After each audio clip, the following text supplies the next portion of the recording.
بھائی کیسے ہو؟ اللہ کا شکر ہے. آپ سنائیں. اور کیا حال چال ہے؟ بس آپ کی دعا ہے, سب لوگوں کی دعا ہے. یار تمہارا وہ بھائی تھا, تمہارا بڑا بھائی عدنان, جی وہ گیا تھا یورپ میں. جو ہاں, وہ اصل میں اس طرح ہوا تھا, اس کا تو بہت وہ جانے کا شوق تھا کہ میں جا رہا ہوں ادھر یورپ, مجھے جانا ہے. حالانکہ ہم نے اس کو منع بھی کیا کہ نہیں جانا ہے, اس نے بولا میں نے جانا ہے. وہ چلا گیا بیچارہ, پہنچ گیا ادھر ہی. ادھر پہنچ گیا تو بہت مطلب ہے کہ ان راستوں پہ گیا ہے, ترکی سے, ادھر ایران سے, یہاں پہ اس طرح راستوں پہ گیا ہے پیدل. سفر حالانکہ جنگلوں میں پہنچ گیا ہے, لیکن بہت سختیوں سے پہنچ گیا ہے. ادھر 12 سال رہا ہے, 12 سال وہ ادھر ہی تھا بیچارہ. تو اس کو اٹیک ہوا, بیچارہ فوت ہو گیا. ہم پھر لے آئے اس کو, لیکن اس نے بہت سختی سے زندگی گزاری ادھر ہی, کیونکہ وہاں پہ ان کا نہ ماں تھا, نہ اس کے پاس کوئی بھائی وغیرہ, یہ چیزیں ان کے پاس تو نہیں تھے نا. تو وہ ڈنکی پر چلا گیا تھا یہاں پاکستان سے. ہاں ڈنگی پہ. تو ایجنٹ لوگ جو بیٹھے ہیں یہاں پاکستان میں, جی اس لوگوں نے آپ سے کتنے پیسے لیے تھے؟ اس ٹائم کا ہم نے سن 2008 میں کیا تھا, اس نے مطلب ہے کہ 6-7 لاکھ روپے اس ٹائم کا لیا تھا ہم سے. 6-7 لاکھ روپے لیا تھا اس ٹائم. سن 2006 سن 2007 کا بات ہے. 6-6.5 لاکھ روپے ہم بھائی سے لیا تھا ایجنٹوں نے. اس کا ایک بڑا بھائی تھا, وہ چلا گیا تھا. جب وہ چلا گیا تو وہ راستے پہ تمہارے ساتھ وہ رابطہ کرتا تھا. تقریباً 17-20 دن میں وہ پہنچ گیا ہے. لیکن وہ اسی طرح پہنچ گیا کہ یہاں سے گیا تھا تفتان, کوئٹہ سے تفتان گیا. تفتان سے پھر وہاں پہ ایک وہ دروازہ ایران بارڈر کے ساتھ, اس کو کہتے ہیں میر جاوا. وہاں پہ بلوچ ایک قوم ہے, وہاں پہ وہ ایجنٹی کرتا ہے آگے سے. مطلب ہے کہ ادھر سے وہ آگے کوئٹہ بک گیا, اس سے آگے جو ہے نا وہ تفتان بک گیا, تفتان سے آگے پھر مرجاوا بلوچ کے آگے بک گیا. پھر آگے آتے ہیں, وہاں پہ ایک علاقہ ہے زیدان, وہاں پہ جو سرحدی علاقہ ہے نا ایران بارڈر کے ساتھ, جو سرحد شہر ہے اس کا ہے زیدان. وہ زیدان پہنچ گیا. زیدان سے پھر آگے وہ شیراز جو ہے نا بک گیا, آگے شیراز چلا گیا, شہر ہے اس کا ایران کا. وہاں پھر ان کا دارالخلافت تہران ہے, پھر تہران چلا گیا.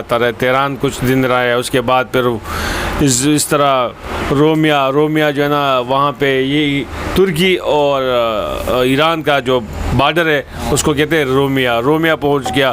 پھر آگے انقرہ, اس طرح استنبول, ازمیر تک پہنچ گیا. وہاں پہ وہ ایک کیا بناتے ہیں, جب یہ بیچتے ہیں نا, ایک ٹوب لیتے ہیں جس طرح یہ گاڑیوں کا بڑا ٹائر ہوتا ہے, اس میں 4 نوزلیں لگتے ہیں, ٹھیک ہے, روک کے اس کے پیچھے نیچے ایک تختہ لگا ہوتا ہے, اس پہ ایک جنریٹر رکھا ہوا ہوتا ہے. تو وہاں پہ وہ سمندر ہوتا ہے, سمندر کا کنارہ ہے, بہت بڑے بڑے لہر آتے ہیں جاتے ہیں, لوگ ویسے خوف زدہ ہو جاتے ہیں, ڈر جاتے ہیں. تو وہاں پہ ایک بندے کو وہ بندے کھڑے کر دیتے ہیں, وہ ایک بندہ نکال لیتے ہیں, وہی اس کو آتا ہے, اس کو تیرنا شیرنا سکھا دیتے ہیں کہ وہ سامنے آپ کو جزیرہ سامنے نظر آ رہا ہے, لیٹ ہے آپ کو رات کو 2 بجے. اسی طرح وہ لیٹیں نظر آتی ہے نا رات کے اندھیرے میں 2-3 بجے, وہ نکال دیتے ہیں بندوں کو, جو ایجنٹ ہوتے ہیں اس کو اٹھا دیتے ہیں. ساتھ اٹھلی ہوتی ہیں بارڈر کے ساتھ, سمندروں کے ساتھ. پھر وہ اٹھا کے وہاں کھڑا کر دیتے ہیں. پھر اس کو بولتے جاؤ چلو ابھی یہ اس طرح کرنا ہے تم نے کہ یہ آپ کے پاس ایک یہ کشتی ہے, اور وہ ایک چوری وہ دے دیتے ہیں, گوشی موبائل نہیں ہوتا ہے, وہ دے دیتے ہیں کہ بھائی ہمیں فون کرنا ہے جب ادھر پہنچ جاؤ گے. جب ادھر تم پہنچ جاؤ گے تو وہاں پہ جو یہ ٹائر ہے نا, چوری اس لیے دیتے ہیں کہ وہ اس کو مطلب پار کے بس وہ جو آپ ہمارا جو کشتی سب بنا ہوتا ہے ٹوب کے ذریعے سے انہوں نے بنایا ہوتا ہے, تو وہ ڈوب جاتا ہے. تو وہاں پہ بندے چلے جاتے ہیں, وہاں پہ پولیس آ جاتی ہے, اس کو پکڑ کے وہاں لے جاتے ہیں, کدھر سے آئے ہو کدھر سے نہیں. کوئی بولتے ہیں ہم پاکستان سے آئے, کوئی بولتے ہیں ہم افغانستان سے آئے ہیں. اسی طرح وہ پھر کیموں میں ڈال دیتے ہیں, وہ ان کو ایک وہ چیز دیتے ہیں, کاغذ جو ہوتا ہے 3 مہینوں کا 2 مہینوں کا, وہاں پہ وہ دے دیتے ہیں. لیکن وہاں پہ کوئی کام شام یونان میں گریس میں نہیں ہے. ابھی آپ لوگوں سے ہمارا یہ التماس ہے, درخواست ہے کہ وہاں مت جائے. اگر آپ نے جانا بھی ہے اسٹڈی ویزے پہ جائیں, بزنس ویزے پہ جائیں. اس طرح نہیں ہے کہ ڈنکی لگا کے جائیں, ٹھیک ہے. اس میں وہ مطلب ہے کہ میں خود گیا ہوں وہاں پہ 2 دفعہ میں ڈپورٹ ہو کے آیا ہوں. ایک دفعہ میں گیا وہاں پہ یہ. اچھا الہام بھائی تم نے بھی ڈنکی لگایا تھا؟ ہاں جی میں بھی گیا ہوں. کہاں سے لگایا تھا تم نے ڈنکی؟ میں تو یہاں سے وہ اسی جن سے ہم نے بات کی کہ ہمیں بھی لے جاؤ. بھائی تو پہنچ گیا, ہم نے بولا ہمیں بھی لے جاؤ, اس نے بولا آؤ تمہیں بھی لے جاتے ہیں. اس طرح پھر ہوا کہ ہم ادھر سے گئے کوئٹہ گئے, اسی طرح جس طرح بھائی گیا تھا. اس کے بعد میں گیا تفتان گیا, تفتان سے پھر زیدان گیا. زیدان جو ہے نا آگے پھر اس کے شہر جو آتے ہیں کرمان, اصفہان, اسی طرح چلتے چلتے ہم ادھر پہنچ گئے تہران تک. جب تہران کی چیک پوسٹ پہ ہم پہنچ گئے وہاں پہ ہم انہوں نے ایک وہ تبوس ہوتا ہے نا اس کا, ہم جس طرح ہمارا ڈائیو ہوتا ہے پاکستان میں, وہاں پہ وہ کہتے ہیں تبوس ہوتے ہیں. وہاں پہ انہوں نے بٹھایا ہمیں اس گاڑی کے اندر, ٹھیک ہے. پھر وہ پولیس آئے چیک پوسٹ پہ, انہوں نے کہا کدھر جانا ہے. اس نے اس طرح سوال کیا تو ہم ہنس پڑے. اس نے بولا تاشو نیچے اتر جاؤ. پھر ہم وہاں پہ تانے لے گئے. تانے جب لے گئے وہاں پہ وہ کہتے ہیں تانے کو مرجاوا پتہ نہیں کیا کہتے ہیں, اسی طرح کوئی بات کرتے ہیں, اس طرح ہم تانا بولتے ہیں اپنی زبان میں. تو وہاں لے گئے. وہاں پہ انہوں نے کہا کہ یار کدھر سے آئے. ہم نے بولا ہم افغانستان سے آئے, کیونکہ ہم یہ جو ایرانی لوگ ہوتے ہیں وہ پاکستانی کو بہت مارتے ہیں.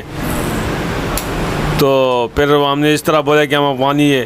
انہیں بس پھر گاڑی لے کر آئے, وہاں بٹھایا ہمیں, اور وہاں پہ یہ ہیرات کے ساتھ اسلام قلعہ جو ان کا بارڈر ہے وہاں پہ انہوں نے ہمیں اتار دیے. پھر ہم ادھر کابل آ گئے, کابل سے پھر ادھر پاکستان آ گئے, جلال آباد, کابل, یہ اس علاقے سے پھر اپنے ادھر پشاور کی طرف آ گئے. اور الہام بھائی وہ راستے میں چور بھی آتے, لوگوں کو پکڑتے اغوا کرتے ہیں پیسوں کے لیے؟ ایک دفعہ اس طرح ہوا کہ ہم ادھر ایران بارڈر کراس کر رہے تھے تو پولیس والے نے فائر کیا, تو ہمارے کوئی بندے جو ہے نا کوئی زخمی ہو گئے, 1-2 بندے شہید ہو گئے وہاں پہ راستے میں. پھر ہم نے اس پہ پتھر رکھ کے ہم تو چلے گئے. ہمیں خود ڈر تھا کہ ہمیں کوئی نہ مارے. یہ لاوارثوں کی طرح بندے جو ہے نا وہ جو مسافر ہوتے ہیں اس کے پاس بھی بیچاروں کے پاس کیا ہوتے ہیں, وہ بھی اسی طرح بس دیکھتے دیکھتے جو ہے نا اس کو وہ کیا کر سکتے ہیں. پھر وہ بیچارے اس پہ نہ جنازہ ہوتا ہے نہ کوئی اور چیز ہوتا ہے, پتہ نہیں کیا کہا جاتے ہیں اس کو. تو ہمارا یہ آپ لوگوں سے درخواست ہے کہ اللہ کے واسطے اور آپ لوگ جو ہے نا جب بھی جاؤ گے تو ڈنکی لگا کے ایجنٹوں سے بچ کے رہو. ایجنٹ جو ہے نا لوگوں کو پھنساتے ہیں. یہ جو کچا مائنڈ کے لوگ ہوتے ہیں جیسے ہم لوگ ہیں ان کو پھنساتے ہیں, وہاں پہ ان کو بیچ دیتے ہیں. جب بھی جاؤ گے باہر جاؤ, ٹھیک ہے, اسٹڈی ویزے پہ جاؤ, لیکن ڈنکی نہیں لگانا. اور ویزا بھی ابھی لگتا ہے, وزٹ ویزا جو ہوتا ہے وہاں پہ یورپ کا وزٹ ویزا لگتا ہے, یا UK کا 30,000 کا 35,000 کا ایسے کا لگتا ہے. یہ تو معلوم نہیں ہے, لیکن میں نے گریس کا اپلائی کیا ہوا. انہوں نے کہا ویزے بند ہے. کورونا میں پچھلے دنوں میں ہم نے اپلائی کیا تھا, انہوں نے کہا ابھی ویزے بند ہے, جب کھل جائیں گے آپ کو ویزا دے دیں گے. تو ہم جو بھی ہم ہے اسٹڈی ویزا بھی مل جاتا ہے. سیلیے جانا چاہتے ہو, جہاں بھی جانا چاہتے ہو آپ چلے جاتے ہو, جاؤ, کوئی مسئلہ نہیں ہے. تو میرے بھائی آپ لوگوں نے تو الہام بھائی کی بات سن لی ہے. یہ تھا سارا حقیقت ڈنکی والوں کا. اور یہاں پر سارے ملکوں کا ایمبیسی یہاں اسلام آباد میں بھی ہے, کراچی میں بھی ہے. جو لوگ بھی جانا چاہتے ہیں اسٹڈی ویزے پر بھی جا سکتے ہیں, اور وزٹ ویزا ملتا ہے ٹورسٹ والا, اس پر بھی جا سکتے ہیں. خرچہ بھی کم آتا ہے اور آسانی سے باہر آپ لوگ جا سکتے ہیں. تو برائے مہربانی آپ یہاں جو ایجنٹ بیٹھا ہوا ہے اس سے بچو اور ڈنکی مت لگاؤ, اور ہمارا چینل کو سبسکرائب کرو اور بیل آئکن کو بھی دباؤ. السلام علیکم.